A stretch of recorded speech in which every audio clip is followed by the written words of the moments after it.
Hello, my name is Jamiem. I'm going to do my video demonstration of how to insert and discontinue peripheral IV. First, I am going to perform hand hygiene.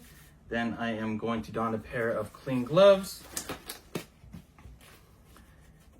And then I will gather my supplies, IV catheter, IV start kit, extension tube as saline flush, and I'm going to have my sharps container close by.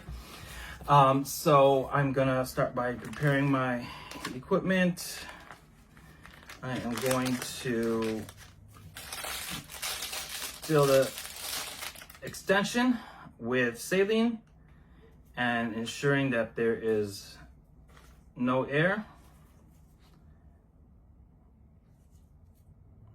Okay, and then I'm going to go ahead and set that aside. Okay.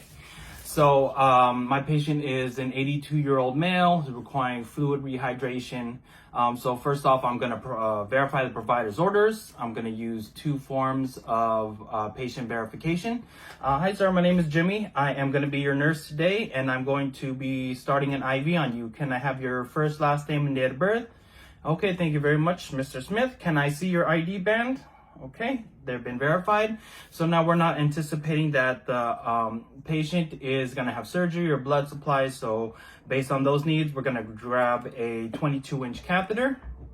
So first off, I am going to apply the tourniquet about 4 to 6 inches above the anticipated insertion site. Okay, I'm going to make sure that it's not too tight. I'm going to verify distal pulse. Okay, distal pulse is present. Then first off, I'm gonna grab the alcohol, cleanse the wound in a circular motion, starting from inside going outwards.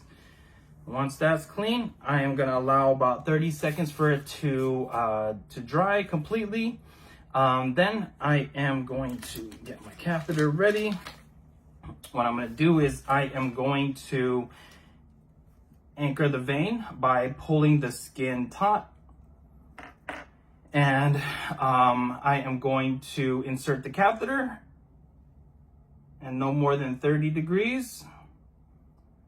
And I'm gonna wait for the flashback. Okay, I see the flashback. I'm gonna lower the angle a little bit, continue inserting the needle to make sure it's completely in the vein. And then now I am going to slowly inch the catheter away from the needle, catheter into the vein. Then I'm gonna apply pressure. I'm gonna retract my needle. Okay, throw it in my sharps container. And then now I am going to attach the tubing to the catheter. Actually before that, I'm gonna remove the tourniquet.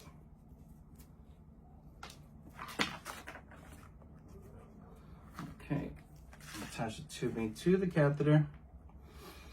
And then I am going to aspirate to make sure there's blood return. I see the blood return.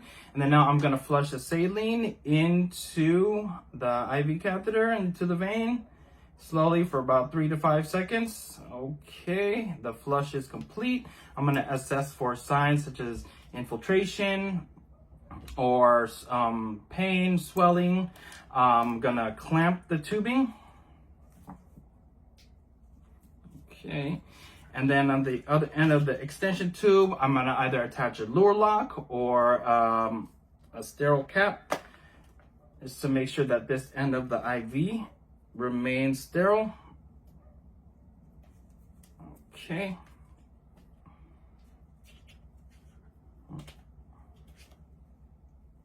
Okay, and what I'm gonna do, I am going to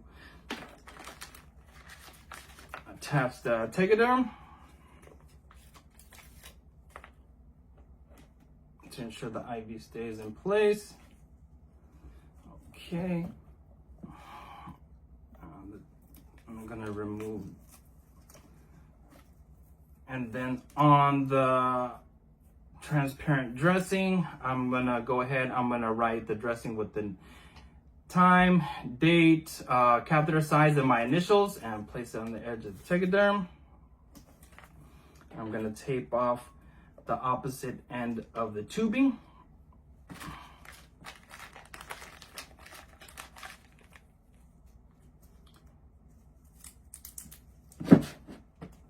make sure to tape it so as the tape will not interfere with transparent dressing.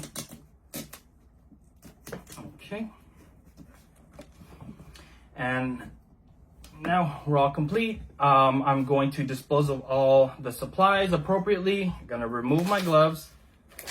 I'm gonna perform hand hygiene, and then I'm gonna document the procedure. Okay.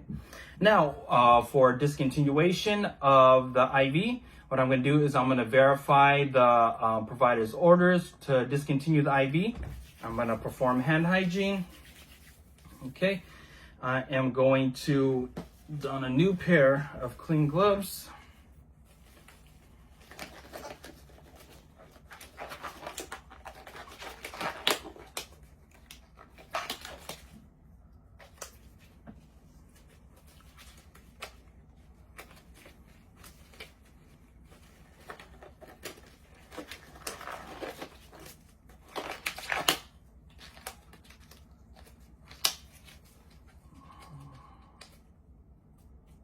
I'm going to prepare this tape ahead of time.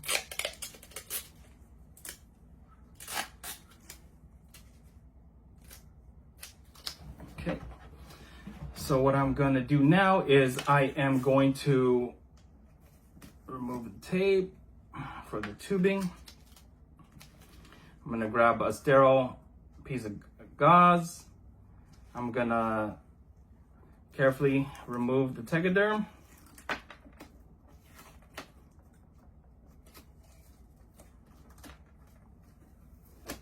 Okay, I'll place the gauze over the catheter, and then I'm gonna remove the catheter slowly, and then I'm going to apply pressure for about 30 seconds or longer if needed until the bleeding is fully controlled.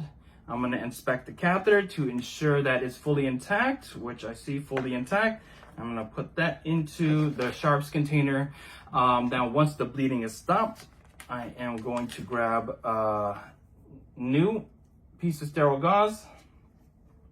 I'm going to replace that. And then I am going to tape that down. Okay. Now I'm going to discard all my supplies in the correct way, in the correct manner. I am going to remove my gloves. I'm going to remove my gloves and perform hand hygiene, and then I am going to document the procedure, site condition, catheter integrity, and patient tolerance. Thank you.